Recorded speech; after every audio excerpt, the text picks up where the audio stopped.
എല്ലാവർക്കും മല്ലു ഡീപ് ഡൈവിന്റെ പുതിയൊരു വീഡിയോയിലേക്ക് സ്വാഗതം. ഏറ്റവും പുതിയ ന്യൂസ് അപ്ഡേറ്റ്സിനായി മറക്കാതെ ഈ ചാനൽ സബ്സ്ക്രൈബ് ചെയ്യുക. മലയാളികൾക്ക് ഏറെ ഇഷ്ടപ്പെട്ട രണ്ട് താരങ്ങളാണ് ദിലീപും പൃഥ്വിരാജും. രണ്ടുപേരും തങ്ങളുടേതായ രീതിയിൽ സിനിമ മേഖലയിൽ കഴിവ് തെളിയിച്ചവരാണ്.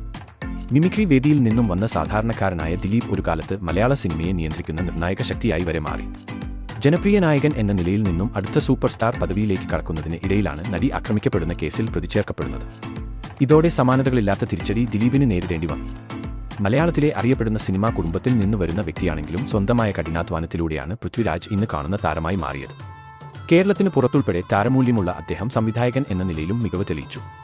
സത്യമായാലും അല്ലെങ്കിലും പൃഥ്വിരാജിന്റെ വളർച്ച തടയാൻ ദിലീപ് ശ്രമിക്കുന്നുവെന്ന ആരോപണങ്ങൾ ഒരു കാലത്ത് ഗോസിപ്പ് കോളങ്ങളിൽ നിറഞ്ഞിരുന്നു. മാറ്റയിൽ രൂപപ്പെട്ട പ്രശ്നവുമായി ഇരുവരുടെയും അകൽച്ചയ്ക്ക് ബന്ധമുണ്ടെന്ന് വിലയിരുത്തുന്നവരുമുണ്ട്. തുളസീദാസ് പടത്തിനു വേണ്ടി ദിലീപ് അഡ്വാൻസ് വാങ്ങുകയും പിന്നീട് ഡേറ്റ് നീട്ടുകയും ഒടുവിൽ പടം തന്നെ ഡ്രോപ്പ് ആകുകയും ചെയ്തു.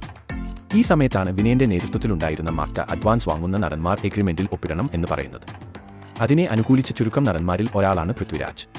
അതിനുശേഷം ആണ് അദ്ദേഹത്തിന് അപ്രഖ്യാപിത വിലക്ക് വരുന്നത്. പിന്നീട് വിനയന്റെ സത്യം, അത്ഭുതദ്വീപ് എന്ന ചിത്രങ്ങളിൽ അഭിനയിച്ച് പൃഥ്വിരാജ് തിരിച്ചു വന്നെങ്കിലും ഇതും ചില പ്രശ്നങ്ങൾക്ക് ഇടയാക്കിയിട്ടുണ്ടെന്നാണ് ആകാശ് എന്ന പ്രേക്ഷകൻ അഭിപ്രായപ്പെടുന്നത്. ആദ്യം കുഞ്ചാക്കോ, പിന്നെ പൃഥ്വി, ഇവർ രണ്ടുപേർ മാത്രമാണ് ദിലീപിന് വളർച്ചയിൽ ഒരു വെല്ലുവിളി ഉയർത്തിയത്. രണ്ടുപേർക്കും പുള്ളി ചില്ലറ പണികളും വെച്ച് കൊടുത്തിട്ടുണ്ട്. അവസരം വന്നപ്പോൾ അവർ തിരിച്ചും ചെക്ക് വെച്ചു. ദിലീപും പൃഥ്വിരാജും തമ്മിൽ എന്തെങ്കിലും പ്രശ്നമുണ്ടോ എന്ന ആ പഴയ ചോദ്യം ഇപ്പോൾ വീണ്ടും പ്രേക്ഷകർക്കിടയിൽ ഉയർന്നിരിക്കുകയാണ്. പ്രമുഖ സിനിമ ആസ്വാദക ഗ്രൂപ്പായ സിനിഫിലയിൽ പങ്കുവച്ച കുറിപ്പിലൂടെ ഈ ചർച്ചകൾക്ക് വീണ്ടും തുടക്കം കുറിച്ചത്. ഇനി എവിടെ വരെ പോകുമെന്ന് കാത്തിരുന്നു തന്നെ കാണേണ്ടിയിരിക്കുന്നു.